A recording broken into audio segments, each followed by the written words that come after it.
Okey, Assalamualaikum. Salam sejahtera dan salam kuasa ketiga ya. Saya tak boleh bercakap kuat, jadi jika audio jelas boleh tolong maklumkan ya di ruang komen. Share ramai-ramai, ia membantu ya jika anda maklumkan, dan share ramai-ramai komen sekejap ya.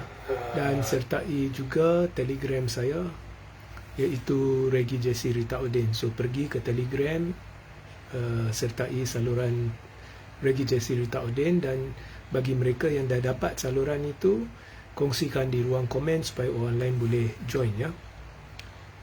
Jadi live yang saya buat 2-3 live, ada yang panjang, ada yang pendek, yang menceritakan berkenaan dengan formula kuasa ketiga menjelang PRU 16 telah mendapat perhatian setengah pemikir, penganalisa yang telah menghubungi saya, dan ramai mendapatinya menarik. Okey. Now, anda boleh scroll ke bawah dan anda boleh rujuk, sebab takkan saya nak ulang setiap kali ya. Dan susulan daripada live-live itu, ada beberapa pertanyaan diajukan yang saya akan cuba rungkai dalam live ini. Anda akan dapatinya menarik kerana perkara sebegini dengan cara yang saya bincangkan tidak pernah dibincangkan sebelum ini. So tonton sampai habis ya, dan kongsikan.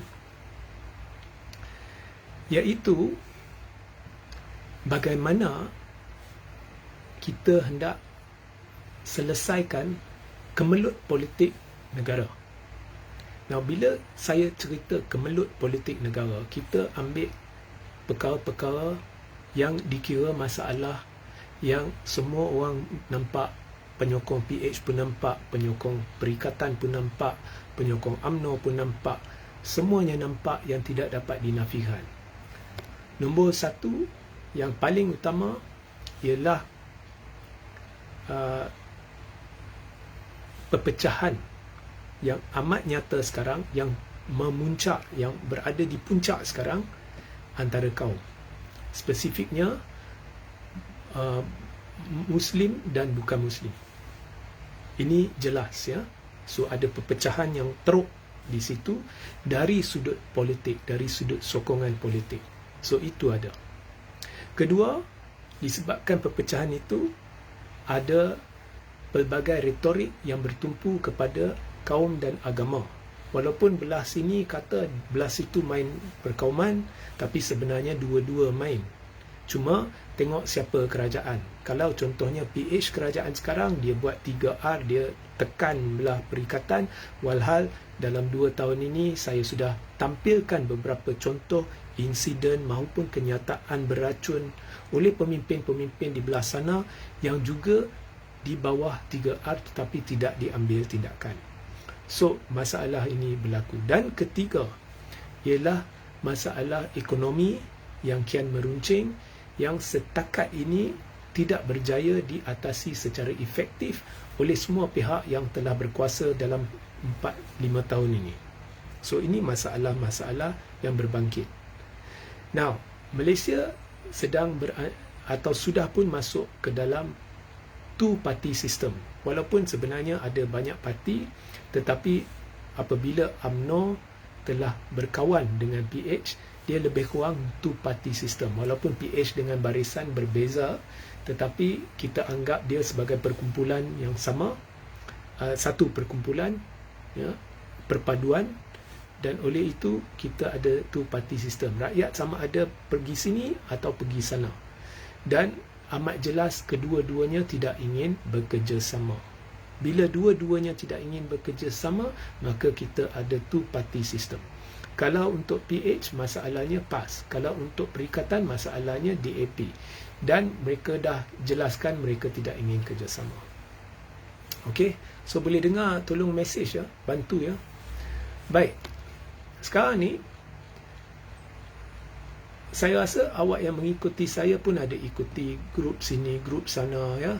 Dengar sini, dengar sana, dan awak biasa dengar setengah pihak melambung-lambung mewar-warkan agenda reset Malaysia. Reset, ya, reset. Akan berlaku reset. Ada kalau yang khususnya yang sealiran dengan Tun Mahathir, ada dakwaan Mahathir akan akhirnya beransur-ansur menjurus kepada satu formula yang akan mencetuskan reset Malaysia. So ada kepercayaan itu. Okey. Masalahnya dalam banyak, malah hampir 2 tahun saya membaca reset ini di sana sini, saya cuba dapatkan apa sebenarnya reset yang dimaksudkan oleh pihak-pihak berkaitan, dan sehingga hari ini tidak ada, baik dari sudut tata cara, formula maupun kesudahannya tidak ada. Sampai hari ini tidak jelas. Jadi bila melaung-laungkan satu perkara reset, tetapi dalam banyak-banyak hujah, dalam banyak-banyak penulisan, dalam banyak-banyak komen, tidak ada yang jelas apakah kesudahannya. Reset tu lepas tu apa kita dapat, ataupun bagaimana nak menghala ke situ, ya. Maknanya pihak-pihak yang berkaitan sendiri sebenarnya tidak tahu, cuma mereka menaruh harapan. Okey, that is very obvious. Okey, menaruh harapan. Jadi hari ini saya bukannya nak beri awak harapan, saya nak beri awak penyelesaian yang awak bila dengar, awak tidak boleh nafikan bahawa apa yang saya cerita adalah satu cara reset Malaysia. Dan saya tidak kira anda PH ke, Perikatan ke, Barisan ke, Sabah ke, Sarawak. Ini untuk semua. Jadi siapa yang boleh sahut, dia sahut. It's not untuk ini ditujukan kepada penyokong perikatan dan sebagainya. Walaupun saya condong dalam banyak hal, bukan semua hal, banyak hal kepada perikatan, but this is not for perikatan, this is for everybody. Okay, so reset, kita akan cerita reset, dan ia berkait dengan live saya, 2-3 live yang saya buat berkaitan parti kuasa ketiga. Baik, sekarang ni menghala ke PRU 16 yang saya jangka akan diawalkan tahun depan ke awal tahun 2026 ke, saya jangka akan diawalkan menuju ke PRU 16, ya. Awak perlu faham beberapa perkara yang telah saya sebutkan dalam live semalam, pagi semalam. So dalam live pagi semalam, tajuk dia dia persoalan UMNO, PAS. UMNO dan PAS masing-masing ada misi tersirat ke menjelang PRU 16? Tanda soal. Pergi tonton live itu. Dia lebih kurang 46 minit. Pergi tonton live itu. Kena rajin, ya. So, di situ saya ada sentuh banyak berkenaan parti kuasa ketiga, dan sebelum itu ada. Okey, tetapi di sini ada intipatinya yang saya akan sentuh. Sekarang ni, masalah di Malaysia saya dah sebut, Melayu sebelah sini, bukan Muslim sebelah sana. Dengan keadaan ini, jika ia dikekalkan oleh dua puak ini, puak pertama ialah PH campur BN, puak kedua ialah perikatan. Jika situasi ini dikekalkan, maka untuk satu tempoh yang amat lama, saya tak tahu 5 tahun ke 10 tahun ke, tanpa kira dulu, ya, persempadanan semula, dan sekalipun anda kira persempadanan semula, saya syaki untuk satu tempoh yang lama, ianya akan berkekalan begini. So, antara puak ini menang, atau puak ini tubuh kerajaan, atau puak itu tubuh kerajaan, tetapi tidak ada sesiapa yang boleh menang. Dan ada penganalisa zaman lama, berfikiran lama, sehebat mana pun strategi mereka, mereka akan mendakwa pembacaan mereka. Dan kita kena mengaku, ada orang yang dah lama dalam politik, pembacaan mereka hebat. Mereka akan membaca dan berkata, this is natural, ini semula jadi, ini tidak boleh dielakkan, dan begitulah keadaannya untuk 10-15 tahun akan datang. Saya di sini memberitahu anda, itu adalah tafsiran yang silap. Masalahnya, kalau orang itu terlalu lama, untuk satu tempoh tertentu, strategi mereka hebat, pemikiran mereka hebat sebab pengalaman. Tapi bila dah terlalu lama, mereka sudah tidak berpijak di bumi nyata atau tidak memahami sentimen sebenar, cara pemikiran sebenar masyarakat alaf baru, zaman baru. That's why selalunya kena ada perubahan kepimpinan, dan bila parti atau kumpulan diketuai oleh kepimpinan yang lama, berdekad lama, yang masih memimpin, ianya akan gagal dari sudut strategi. Ini benar di seluruh dunia. Malah di negara kita, kita ada masalah pemimpin yang terlalu lama mengetuai parti. Kita bukan satu-satunya negara ada masalah ni, tapi kita antara negara yang masalah ni serius. So contohnya kita lihat PAS, Hadi Awang. Kita suka Hadi Awang, kita hormat Hadi Awang. Tetapi dengan Hadi Awang, PAS tidak akan mencapai sebarang kejayaan lanjut daripada apa yang sudah dicapai. Okey. Now, saya akan sampai kepada Tun, iaitu pemimpin yang saya sanjungi dan juga saya mendukung prinsip perjuangan dia. Tapi saya akan sampai kepada Tun. Muhyiddin sama. Ya? Kalau belah UMNO, okey, Zahid sebenarnya kepimpinan agak baru. Dia ambil alih selepas 2018. So, ada perubahan kepimpinan dalam UMNO. Okey. Masa Najib ambil pun, Najib kira bukan lama sangat macam zaman Tun. Okey, PKR saya akan sampai. DAP sentiasa melakukan perubahan kepimpinan kebelakangan ini. Ya, baik di peringkat pusat dah Anthony Locke, di peringkat negeri semuanya berundur dan beri laluan kepada muka bau. Now, bila tak ada perubahan kepimpinan, pemikiran lama, jadi masing-masing nak kekalkan status quo. Okey. So kalau puak ini tak boleh kerjasama dengan puak itu, kalau perikatan anggap DAP musuh tak boleh kerjasama dengan PH dan UMNO, kalau PH pula anggap PAS musuh tak boleh kerjasama dengan perikatan, maka masing-masing akan cuba cari kuasa untuk kekalkan kuasa, dan pelbagai strategi digunakan untuk memastikan ahli-ahli parlimen mereka mengikut rentak kepimpinan. Okey. Dan kini strategi-strategi yang digunakan sudah tidak demokratik, malah memperlekeh demokrasi. Contohnya, menandatangani aku janji yang menidakkan hak berperlembagaan ahli parlimen untuk menentukan mereka sokong atau tidak Perdana Menteri. Sebenarnya aku janji itu tidak sah kerana tidak ada sebarang perjanjian boleh atasi perlembagaan persekutuan. Jadi jika ahli parlimen UMNO dia buat tak kisah Zahid dan dia contohnya tarik sokongan terhadap Anwar, mereka tidak perlu kosongkan kerusi di Dewan Rakyat. Dan ini sudah terbukti dalam kes MP-MP bersatu. Mereka tidak perlu kosongkan kerusi di Dewan Rakyat kerana perjanjian tidak boleh atasi, ya, tidak boleh atasi hak berperlembagaan yang tidak berkait parti. Ya, Undang-Undang Anti Lompat tidak berkait dengan perkara dalam perlembagaan yang memberi hak kepada MP untuk tentukan secara bebas sokong atau tidak PM.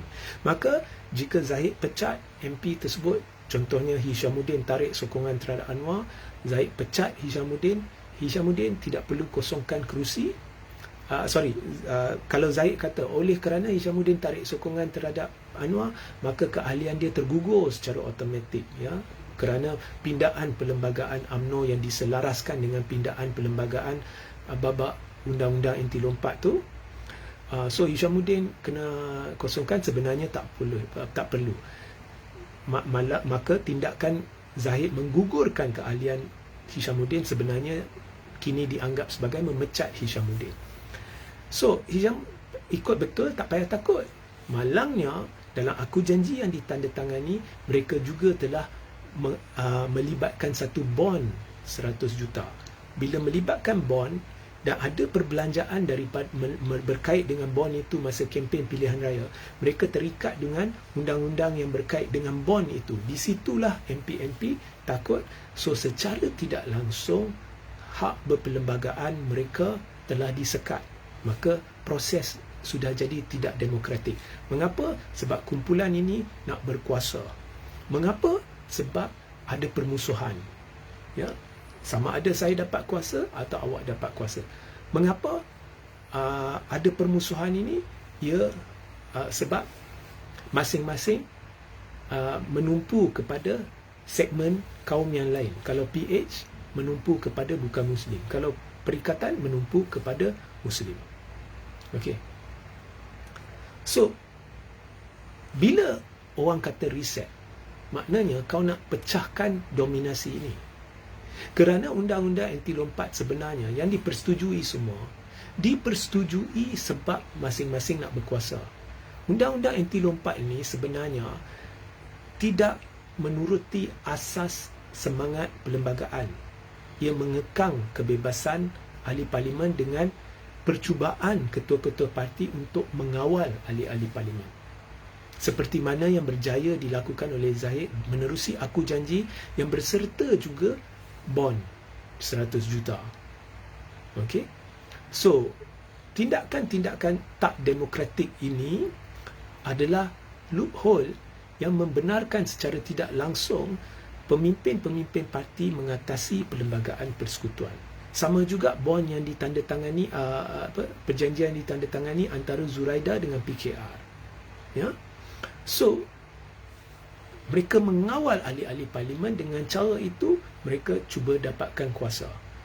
So, mereka tidak boleh bekerjasama dan oleh kerana PH bergantung kepada bukan Melayu dan PN bergantung kepada Melayu, maka tidak ada sesiapa yang boleh mencapai majoriti. Bila tidak ada sesiapa boleh mencapai majoriti, maka pertandingan sebenar bukan lagi untuk menang majoriti, tetapi pertandingan sebenar adalah untuk mendapatkan kerusi terbanyak. Okey. So, benda ini akan berlarutan. Jadi, bila awak kata, dan sama juga dengan PAS. Saya percaya PAS sedang memperdaya penyokong dia kerana PAS tahu tanpa sokongan Cina dia tidak boleh dapat majoriti. Tetapi dia terus menumpu kepada retorik yang menakut-nakutkan bukan Melayu, sebabnya misi dia sebenar yang tersirat ialah nak jadi kingmaker, nak nafikan UMNO peluang nak jadi kingmaker. Ya. Namun PAS tidak sedar, benda yang kita tak percaya boleh berlaku telah berlaku di mahkota.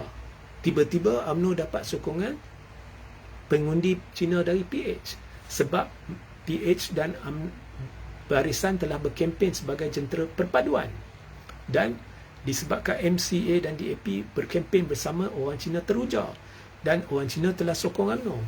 So, benda ni tidak dijangka, dan jika benda ini boleh diulangi pada PRU 16, maka UMNO akan menang lebih banyak kerusi dan PAS akan berkurang. So, rancangan untuk menumpu kepada orang Melayu sahaja mungkin gagal, dan akhirnya PH dan UMNO akan terus berkuasa kerana kerusi mereka lebih banyak dari PAS. So, beginilah percaturannya yang akan berterusan. PAS ambil risiko di atas kepercayaan sahaja bahawa UMNO tidak akan dapat sokongan pengundi PH. Tapi bila awak ambil risiko sesuatu yang awak sendiri tidak boleh pastikan akan kesudahannya kerana tidak pernah berlaku sebelum ini, kemudian awak dapati risiko yang awak ambil makan diri, jadi awak terperangkap. Awak tidak tahu macam mana. Sekarang saya dah mainkan retorik Melayu ke tahap yang ekstrim. Tapi saya sekarang juga perlu dapatkan undi Cina. Sebab kalau tidak, memang kita dah kantoi dah. Tak boleh pergi. Ini masalahnya kerana apabila anda menumpu kepada satu kaum. UMNO bijak, Zahid bijak. Dia memang mahu sokongan Cina. Sebab dia tahu PAS dah kontrol orang Melayu. So dia mahu sokongan Cina. Dan dia ada juga sokongan Melayu dia pada tahap tertentu. Supaya di kerusi-kerusi tertentu di mana majoriti dia tipis, dia kalah tipis, dia boleh menang. Dia boleh menang lebih banyak kerusi. Jadi benda ni telah berjaya. Dan sekarang perikatan berada di dalam masalah. Kerana pemikiran lama.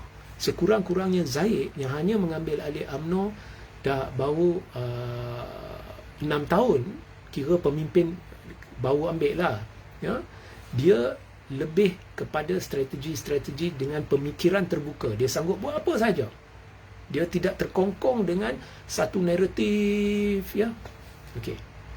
Tapi apa pun MP-MP semuanya jadi bacul, kena ikut ketua parti. So ini tidak menepati perlembagaan. Semangat perlembagaan persekutuan pada asasnya adalah untuk ahli-ahli, adalah untuk wakil rakyat sahaja, tidak menekankan parti. So apabila wakil-wakil rakyat yang dipilih rakyat, mereka masuk Dewan Rakyat, mereka membincangkan hal rakyat, mereka menggubal undang-undang demi rakyat, untuk rakyat. Pada asalnya perlembagaan tidak ada sebutan parti. Tetapi dengan alasan langkah Sheraton, dengan alasan nak kestabilan politik, maka telah dibuat pindaan tertentu untuk mewujudkan undang-undang anti lompat. Tapi dia nampak seolah-olah tertumpu kepada tak mau bagi MP lompat. Tetapi hakikatnya ada banyak loophole, dan juga ketua-ketua parti telah mencari jalan untuk mengikat MP. Ada perjanjian aku janji yang ada bond, kena bayar balik sejumlah tertentu. So secara tidak langsung, satu cara untuk mengatasi perlembagaan telah dicari, menyebabkan ketua-ketua parti berkuasa besar. Yang menang, ya MP-MP, semuanya macam patung. Ya, kalau mereka nak buat keputusan yang berkait dengan perlembagaan, hak berperlembagaan mereka, nak sokong atau tidak PM sebagai contoh, mereka boleh lakukan. Mereka tak payah kosongkan kerusi. Sekalipun mereka tergugur dari parti. Tetapi mereka takut bond yang tak masuk akal sampai 100 juta. So mereka terikat. Okay. So reset sepatutnya mengatasi perkara ini sebegitu rupa parti tidak mungkin boleh kontrol MP. Itu dipanggil reset dalam suasana politik sekarang. Dan reset harus mewujudkan satu kerajaan perpaduan dalam erti kata sebenar. Sebab konsep kerajaan perpaduan yang dimainkan sekarang adalah seorang Perdana Menteri, kemudian dia pilih MP-MP daripada semua parti, tidak kira yang menang ke yang kalah, tidak kira yang berpihak kepada pakatan atau yang berpihak kepada perikatan untuk masuk kerajaan. Itu konsep dia. Tetapi ini tidak mengubah hakikat bahawa MP-MP ini masih tertakluk kepada keputusan parti. Jadi kita perlu hentikan, ya, kebolehan ketua parti untuk kontrol MP, dan pada masa yang sama pastikan bahawa sebelum Perdana Menteri hendak pilih siapa nak jadi MP, semua MP yang berfikiran waras ataupun yang berfikiran kehadapan sudah berkumpul di bawah satu payung, tanpa bergaduh dengan parti asal mereka. Macam mana nak lakukan? Ini cara dia. Kita wujudkan satu parti kuasa ketiga. Parti kuasa ketiga ni, kita jangan letak Tun Mahathir sebagai pengerusi ke presiden ke, kita jangan letak Anwar ke, kita jangan letak Zahid ke, siapa ke. Ada banyak parti status dia aktif di ROS dan ianya dimiliki oleh orang-orang tertentu, cuma ianya tidak seolah-olah tidak berfungsi. Cari satu parti, kemudian wujudkan, buatlah pindaan perlembagaan parti dan sesuatu. Ambil orang yang neutral, yang tak dikenali atau orang yang boleh diterima semua sebagai presiden, tetapi kuasa dia amat terhad dan dia perlu merujuk kepada lembaga penasihat. Lembaga penasihat ni mulalah perbincangan antara parti, melibatkan MP-MP DAP, pemimpin-pemimpin DAP, pemimpin-pemimpin PKR, pemimpin-pemimpin Amanah, UMNO, PAS, Bersatu, semua duk bincang. Bukan kira Anwar berbincang. Mungkin benda ni boleh dimulakan oleh sesiapa. Contohnya Dr. Sam mulakan. Dia pergi jumpa beberapa MP dari semua parti yang dikira boleh bawa berbincang. Berbincang dengan siapa? Mulakan perbincangan itu ke arah mencari wakil-wakil dari parti yang setuju duduk di bawah bumbung kuasa ketiga, yang setuju duduk di dalam lembaga penasihat kuasa ketiga atau lembaga presiden atau apa-apa. Setuju duduk secara tidak rasmi lah. Secara tidak rasmi. Okay. So anyway, detail macam mana nak set up, saya tak mau masuk lah. Okay. Saya tak mau masuk di sini. Tetapi bincang benda tu. Ya. Ianya perlu orang yang sanggup keluar dari parti masing-masing. Sebab bila awak dah duduk lembaga presiden atau lembaga penasihat satu parti, automatik awak tak boleh duduk dalam dua parti secara rasmi lah. So mereka ni bersetuju keluar. Okey. Parti masing-masing. Tun tak ada parti, dia pun boleh duduk. Okey. Mungkin orang lain Tun boleh bantu pilih ke, ataupun mana-mana yang boleh kerjasama duduk. Sekurang-kurangnya 5-6 orang ke 7 orang duduk sana. Kemudian jemput mana-mana MP dari mana-mana parti yang setuju dengan agenda reset, ya, untuk bersetuju bahawa pada PRU 16 mereka akan bertanding di bawah tiket parti itu. Mereka tidak perlu keluar dari parti masing-masing. Contoh, saya beri contoh lah. Ong Kian Meng nampak benda ni, Ong Kian Meng dari DAP nampak benda ni adalah satu langkah yang bagus. Dia kata, okey, pada PRU 16 saya setuju bertanding di bawah payung tiket parti kuasa ketiga. Dia tak payah jadi ahli parti kuasa ketiga. Dia tak payah keluar DAP. Dia tak payah pun isytihar lagi. Tapi dia beri persetujuan. Okey. So, sebelum parlimen dibubarkan, Ong Kian Meng akan isytihar.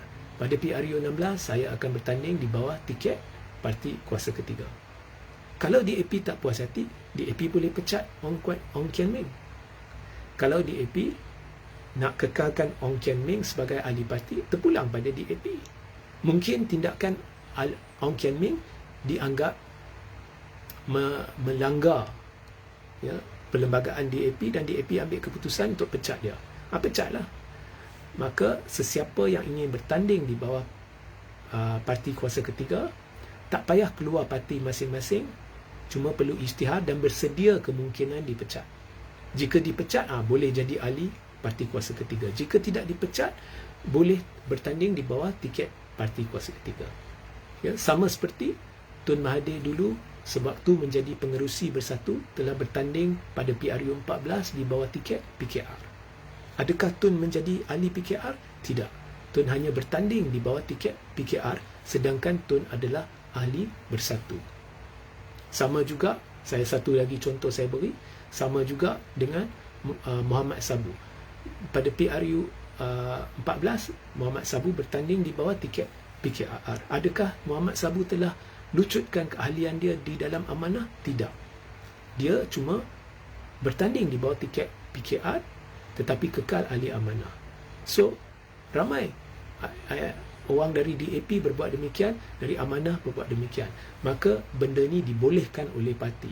Jadi terpulang pada DAP, dia nak pecat Ong Kian Meng ke tidak, tapi Ong Kian Meng kata, saya nak bertanding di bawah tiket parti kuasa ketiga. Begitu juga cari orang-orang yang sanggup bertanding di bawah tiket parti kuasa ketiga bukan hanya dari DAP, tetapi dari PKR, dari Amanah, dari UMNO, dari Bersatu, dari PAS, dari Parti Berjasa, dari NGO, cari. Ya, mesti boleh dapat. Ya. Dan cari heavyweight yang terkenal, yang ada pengaruh yang besar, sekurang-kurangnya 50. Okey. Mungkin daripada 50 ni 20 parti masing-masing sebelum PRU 16, bila mereka dapat tahu benda ni, mereka akan dipecat dari parti, tak kisahlah, mereka terus boleh bertanding di bawah parti kuasa ketiga, tetapi pastikan ada sekurang-kurangnya 50. Kemudian cari 100 lagi, tidak semestinya heavyweight, tidak semestinya terkenal. Mungkin pengerusi bahagian, ketua cawangan ke apa, tapi cari sekurang-kurangnya 100 supaya jumlah yang bertanding 150. So 50 heavyweight ni akan jadi muka calon-calon, muka utama parti kuasa ketiga masa pilihan raya dan memberikan impak kepada kempen parti kuasa ketiga melibatkan 150 calon. Mereka bertanding. Saya beritahu kepada anda, ini akan menjadi wow factor dan kejutan besar pada PRU 16. Saya amat yakin sekurang-kurangnya 50%, 40 hingga 45% Melayu Islam itu adalah congkakan kami dan kumpulan saya lah. Sekurang-kurangnya 40 hingga 45% Melayu Islam akan sokong parti kuasa ketiga dan sekurang-kurangnya 30% Cina akan sokong parti kuasa ketiga dan lebih separuh, minimum separuh, tapi lebih separuh akan menang kerusi, menjadikan parti kuasa ketiga kingmaker besar selepas PRU 16. Now, okey, menjadikan parti kuasa ketiga PRU kingmaker besar. Now, bila terlalu ramai menjadi calon begini, kalau pakar strategi di UMNO bijak, kalau pakar strategi di Pakatan Harapan bijak, kalau pakar strategi di Perikatan Nasional bijak, mereka akan nampak apa yang saya nampak, iaitu kemungkinan parti kuasa ketiga menjadi kingmaker. Maka mereka tidak mudah akan memecat ahli-ahli mereka yang ingin bertanding di bawah tiket parti kuasa ketiga. Mungkin setengah ahli dipecat, tetapi ramai saya kira tidak akan dipecat. Now, sesiapa yang ingin bertanding di bawah parti kuasa ketiga perlu bersedia. Pecat atau tidak, awak perlu tak kisah. Tetapi saya jangkakan banyak parti akan tunggu dan lihat. Mereka tidak akan mudah memecat semua. Mungkin setengah akan dipecat, tapi bukan semua. Kerana jika parti kuasa ketiga benar-benar menjadi kingmaker, maka MP-MP dari parti UMNO, dari PKR yang menang ni akan menjadi jambatan kepada parti-parti seperti UMNO, PKR, DAP untuk membuat percaturan untuk membentuk kerajaan. So mereka tidak akan pecat dengan mudah jika mereka percaya parti kuasa ketiga akan menjadi kingmaker, akan menang lebih 50% kerusi daripada 150 kerusi yang mereka bertanding. Okey? So, akhirnya akan ada sekumpulan MP dari parti kuasa ketiga yang menjadi kingmaker. Now, katakan selepas menjadi MP, ada seorang MP dari parti yang bertanding di bawah tiket parti kuasa ketiga tetapi dia ahli UMNO. Zahid beritahu dia, okey, sekarang awak ahli UMNO, jangan lupa ya. Okey, menurut undang-undang anti lompat, awak kena ikut cakap saya ya. Okey, sekarang ni saya mahu awak sokong Anwar. So MP tu akan beritahu Zahid, saya tak mahu. Okey, dia tak tanda tangan aku janji. Okey, dan saya tak mahu. Atau saya kata sekarang saya mahu kamu masuk parlimen dan usulkan perkara ni. Saya tak mahu. Sebab rakyat di kawasan saya tak setuju. Oh, Zahid kata, kalau macam tu awak tergugurlah. Okey. Adakah MP itu perlu kosongkan kerusi? Now, tak payah fikir nak masuk mahkamah ke apa, tak payah fikir. Jawapan dia mudah. Lihat di Sabah cukup. Ya. Adun bersatu yang telah keluar parti tidak perlu kosongkan kerusi kerana mereka bertanding di bawah tiket apa? GRS. So MP-MP ni walaupun ahli UMNO, mereka bertanding di bawah tiket apa? Parti kuasa ketiga. Mereka tak perlu kosongkan kerusi. Kau nak Google lah. Okay. Jadi ketua-ketua parti tidak boleh kongkong dan ikat ahli-ahli parlimen, wakil-wakil rakyat, dan semangat perlembagaan persekutuan seperti mana ianya dirangka dengan niat apa dia dirangka dapat dijiwai semula.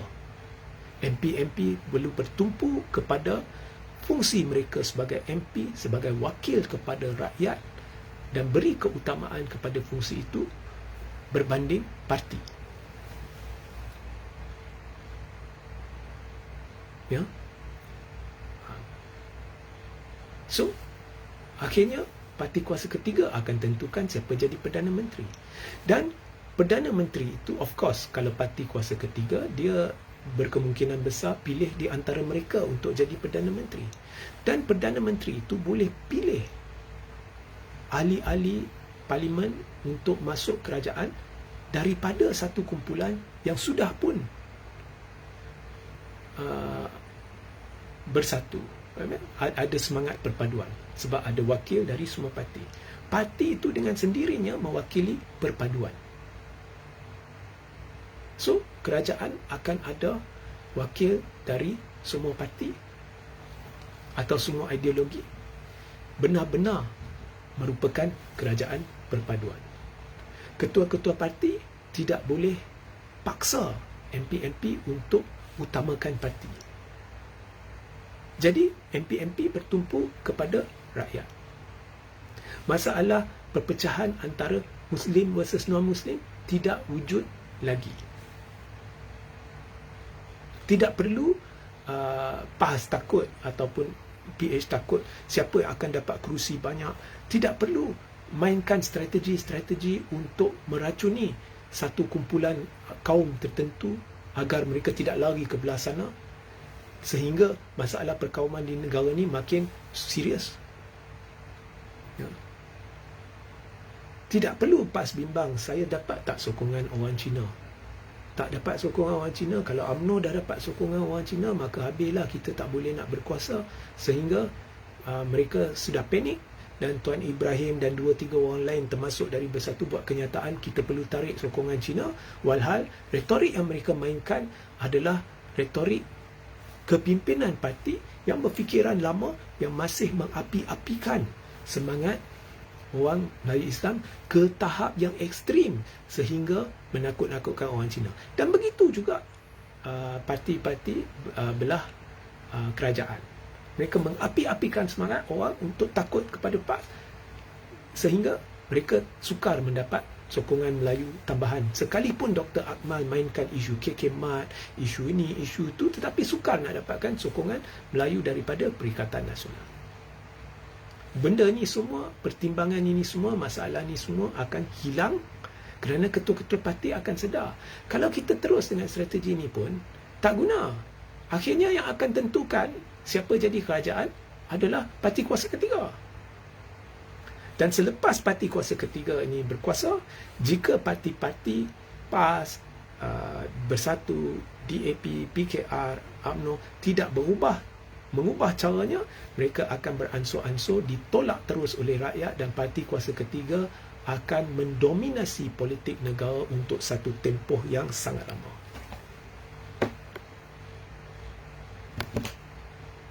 Faham? Ini caranya. Kalau nak masuk berdebat, siapa-siapa, mana-mana pentas, saya sanggup. Bukan berdebat nak tunjuk pandai, bukan nak berdebat nak shoot down, berkongsi. Ataupun the better word is forum ke, discussion ke. Saya tak kisah siapa yang panggil, PKR panggil ke, DAP panggil ke, UMNO panggil ke, PAS panggil ke, Bersatu, saya tak kisah. Boleh. But this will be the future. ini adalah benar-benar berfikir di luar kotak. Benar-benar ketua-ketua parti akan lupakan niat untuk cuba kawal MP dan berfikir secara lebih rasional demi rakyat, strategi alaf baru untuk mereka kekal berkuasa, tetapi dengan cara yang boleh diterima oleh majoriti rakyat dan majoriti MP. Sekali parti kuasa ketiga dah jadi kingmaker dan membentuk kerajaan dan rakyat dah lihat benda ni mungkin, jika parti-parti teruskan dengan kaedah strategi mereka sekarang, ya, persengketaan, ya, polemik beracun dan sebagainya, jika mereka teruskan, mereka akan terus dipinggirkan rakyat, jadi mereka akan berubah. Dan kita sambut semua yang berubah. Kita sambut. Ya. Jadi siapa jadi PM ke apa, terbuka. Siapa yang boleh usahakan dulu, itulah the champion. Kalau Anwar dengar benda ni dan dia mula usahakan sesuatu, well, I salute him. Kalau Tun dengar benda ni dan dia usahakan sesuatu, go ahead. Saya tak kisah siapa. Tapi ini adalah cara nak selesaikan kemelut politik, iaitu menerusi reset. So, ramai cerita reset, but I know they do not know anything. Dia just harapan reset.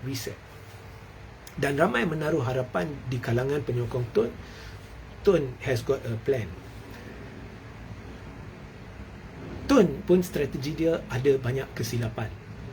Saya sayang Tun dan saya dukung prinsip perjuangan Tun. Tetapi Tun pun terperangkap dengan nak ujar Melayu. Okey? Cuma saya hormat dia tak guna penyatuan, dia guna proklamasi. Pas guna penyatuan itu penipuan, sebab mereka tidak ingin pergi berjumpa atau berbincang atau terbuka untuk bermuzakarah dengan amanah PKR. Mereka ada dendam dan sebagainya. Ianya hanya penyatuan penyokong mereka, takut mereka lari. Sebab itu retorik PAS yang dimainkan selalunya sama. Sebab itu bila saya beri nasihat, berwaspada, awak perlu sokongan Cina. Mula-mula mereka tak mau dengar. So mereka memainkan retorik yang sama, maknanya mereka tidak kisah belah sana suka atau tidak retorik mereka. Mereka cuma nak pastikan yang belah sini tak lari. Tapi akhirnya PAS terpaksa akur bahawa nasihat saya, amaran saya adalah benar bila tiba-tiba UMNO berjaya dapatkan sokongan Cina PH. Dan tiba-tiba PAS jadi kalut, baru kita nampak buat kenyataan kita perlu sokongan Cina. Weh, kau takkan dapat dalam masa terdekat atau sebelum PRU 16. Ya, takkan dapat. Dah too late. So, naratif Melayu Islam ke tahap yang sesuai, saya boleh terima. Macam Tun, dia memang tak ekstrim. Apa yang dia cakap betul, ini tanah Melayu. Itu betul. Semua yang Tun cakap saya terima. PAS kadang-kadang dia pergi ekstrim. Benda tu takkan membuahkan sebarang hasil. Namun even Tun sekalipun, dia fokus kepada Melayu Islam barangkali sebab dia percaya perikatan akan akhirnya jadi kingmaker. Tetapi even Tun, saya rasa tidak sedar atau baru sedar bahawa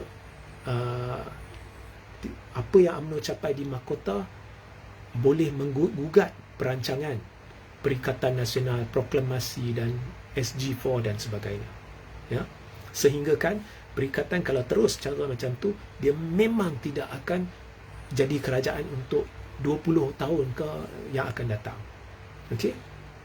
So bila kita cerita reset, saya kena adil. Saya tidak mahu berpihak lagi kepada perikatan maupun pakatan maupun UMNO. Ini untuk semua. Parti kuasa ketiga ada wakil dari semua. Ya? Dan of course kena tubuhkan lembaga penasihat dia dulu, kena tapis siapa yang sesuai untuk level, untuk first time, ya, siapa yang sesuai untuk masuk. Jangan masuk sampai musuh-musuh bergaduh pula dalam parti kuasa ketiga, tak boleh lah. Okey. Untuk first election kena tapis, tubuhkan parti kuasa ketiga, kemudian bertanding, ya, baru jadi reset. Dan seterusnya parti-parti akan ubah ikut rentak parti kuasa ketiga, kerana parti kuasa ketiga akan dominasi. Dan pada bila-bila pilihan raya, MP mana-mana parti atau calon-calon mana-mana parti ada kebebasan untuk bertanding di bawah parti kuasa ketiga, menyebabkan parti-parti dengan sendirinya akan berwaspada dengan ahli-ahli mereka dan akan berkelakuan dengan cara yang betul, kerana mereka tahu jika mereka berkelakuan dengan cara yang tidak betul, ketua-ketua parti, maka ahli-ahli dia boleh pergi bertanding di bawah parti kuasa ketiga yang sentiasa membenarkan orang yang berkelayakan untuk bertanding di bawah tiket parti kuasa ketiga. So, itulah reset Malaysia. Sekaligus bermakna kekangan kepartian,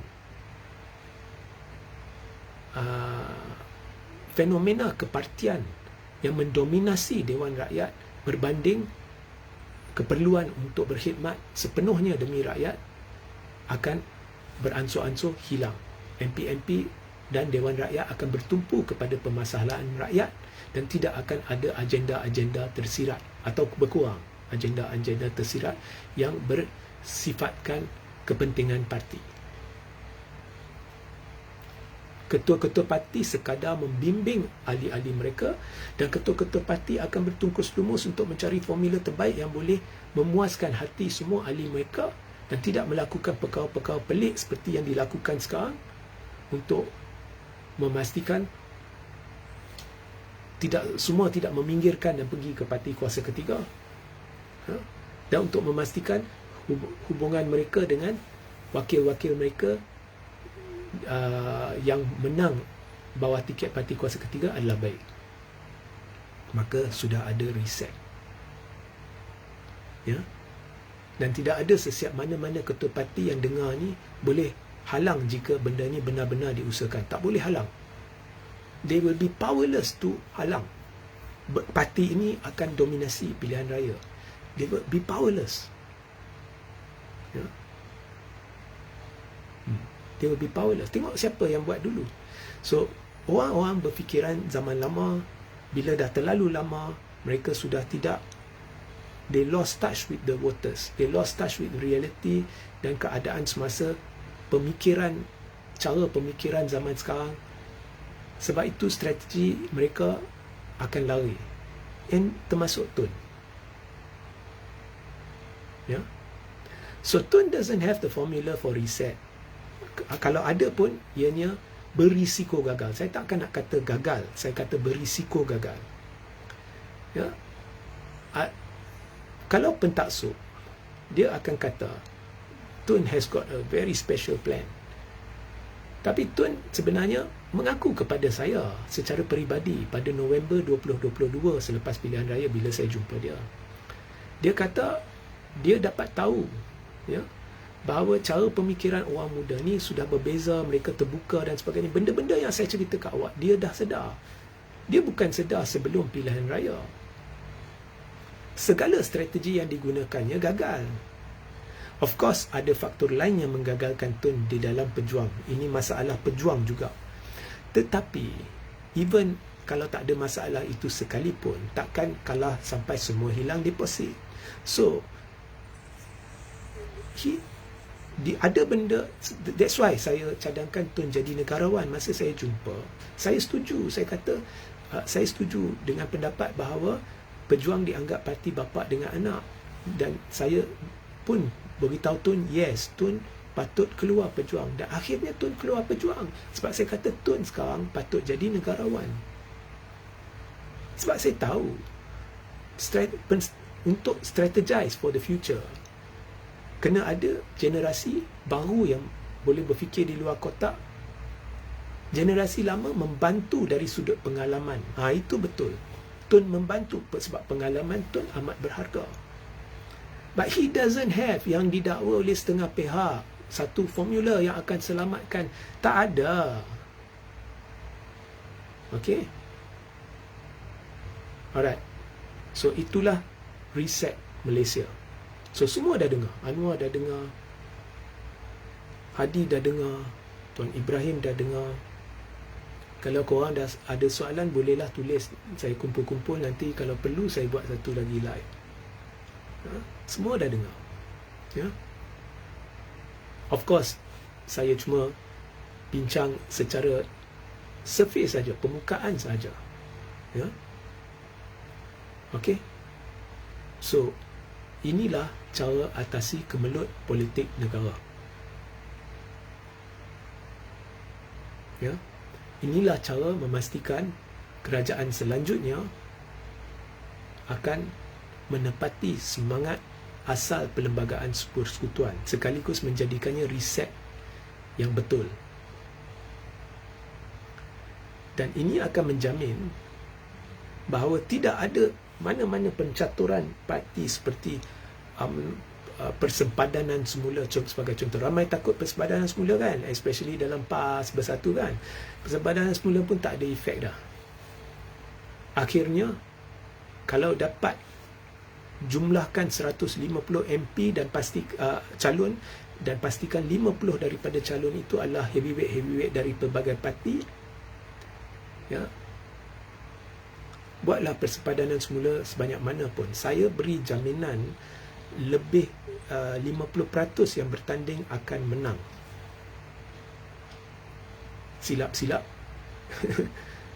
majority boleh tubuh kerajaan terus tu.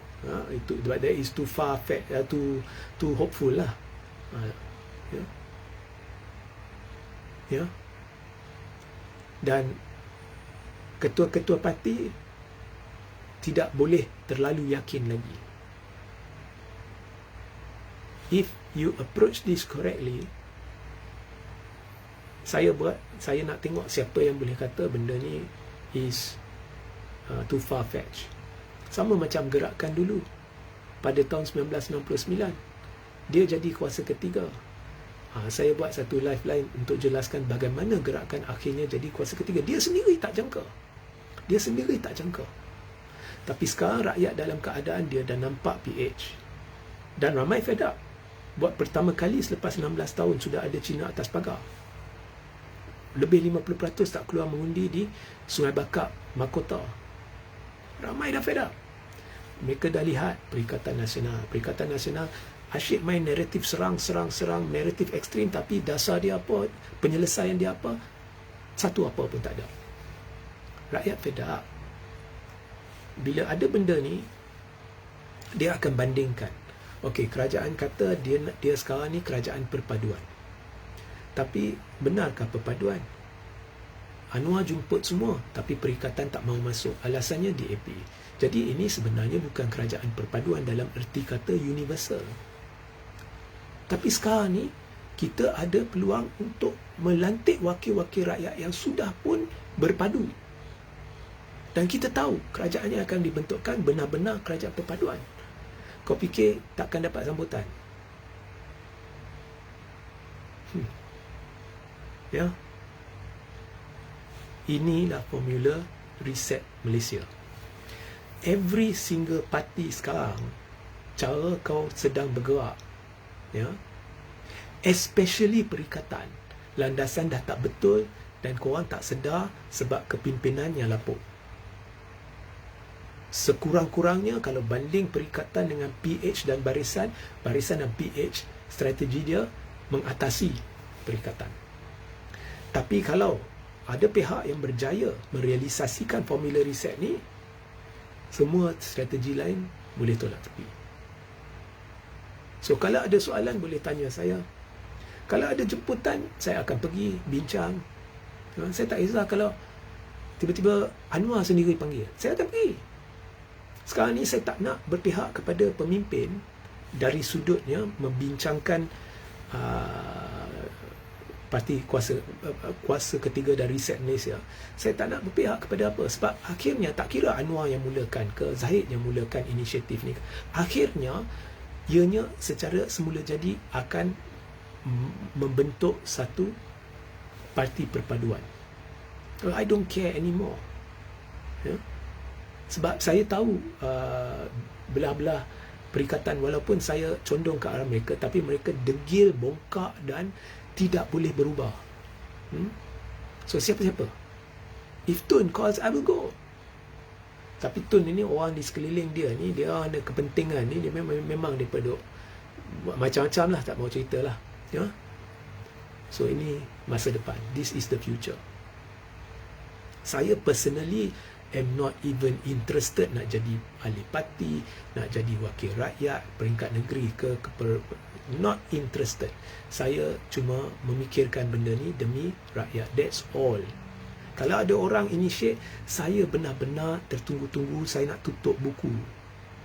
Saya nak tutup buku untuk diri saya, tak mau lagi. Ya. So saya kongsi je lah. Ya. Okay. So ada soalan, tulis, saya kumpul, nanti saya jawab. Ya. Sehingga kita berjumpa di live seterusnya. Mungkin ada satu live pendek yang saya akan buat sebentar lagi, nak komen satu isu semasa. Ya. Assalamualaikum, salam sejahtera, salam kuasa ketiga.